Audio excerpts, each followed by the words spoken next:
Bon, les caractéristiques mécaniques du moteur asynchrone triphasé. Le fonctionnement du moteur. Bon, on va traiter cette partie en deux. Pour le fonctionnement du moteur, en deux titres, à vide et en charge. Bon, le moteur fonctionne à vide, c'est-à-dire le fonctionnement à vide du moteur, c'est-à-dire que le moteur n'entraîne aucune charge, c'est-à-dire pas de glissement, G égale à 0.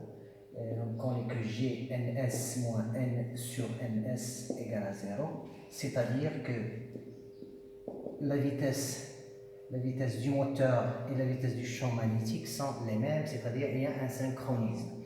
Et en plus que à vide, le cosinus phi est trop faible, à l'ordre de 0,2, c'est-à-dire que le déphasage phi entre U et I est très important, à l'ordre de 90 degrés, donc est très important.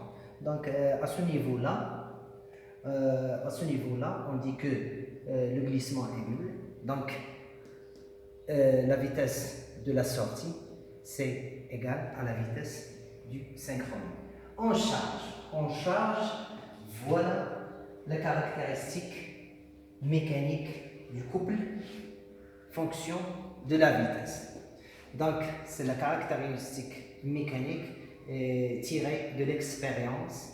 Donc, vous voyez ici que le couple nominal, c'est à peu près 3 fois le couple de démarrage parce que au démarrage, le moteur nécessite un couple très important et par suite un courant très important. Donc, le couple de démarrage, voici un couple maximum et l'allure devient descendante jusqu'à l'axe de la vitesse. Bon, cette partie-là, c'est une partie non linéaire. On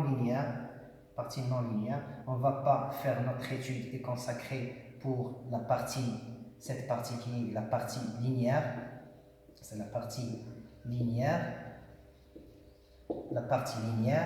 ou à vide, c'est-à-dire le couple à la sortie égale à 0, n est égal à ns.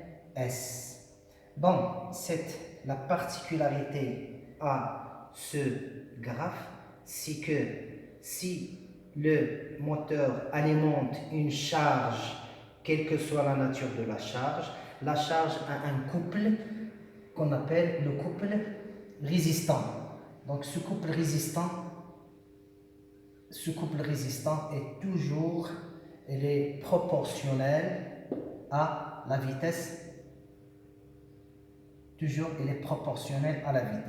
Donc, on va faire dans ce graphe, on va tracer l'allure du couple résistant. Quelle que soit l'allure, donc on va trouver 4 types, soit que le couple résistant est proportionnel à la vitesse, soit que le couple résistant est constant, soit que le couple est au carré. Donc, couple au carré, c'est-à-dire que CR égale à Kn au carré. La CR est égal à Kn, CR est égal à une constante, où CR, le couple résistant, est égal à K sur N. Bon, on va traiter ces deux cas 1 et 2. Donc pour le premier cas, c'est un cas le plus utilisé, que la charge a une allure linéaire, c'est le couple résistant. Donc le couple résistant coupe la partie linéaire du graphe de fonctionnement à un point qu'on appelle le point de fonctionnement. Ce point P, point de fonctionnement. Ce point de fonctionnement est très important parce que à ce point, le couple utile est égal à le couple résistant.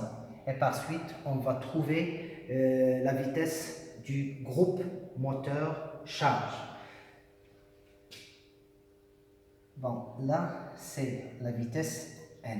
L'objectif de ce point de fonctionnement, c'est de calculer la vitesse du groupe moteur charge. Bien.